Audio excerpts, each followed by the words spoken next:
channel lock pipe pliers here.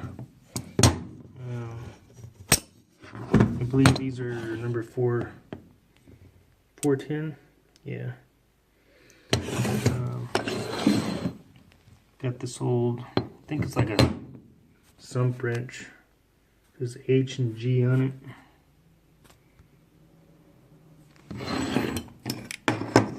This torpedo level.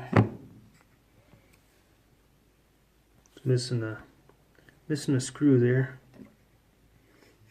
But the bubbles work. And it needs to work. That's a Craftsman. I got this, that's a Camillus electrician's pocket knife.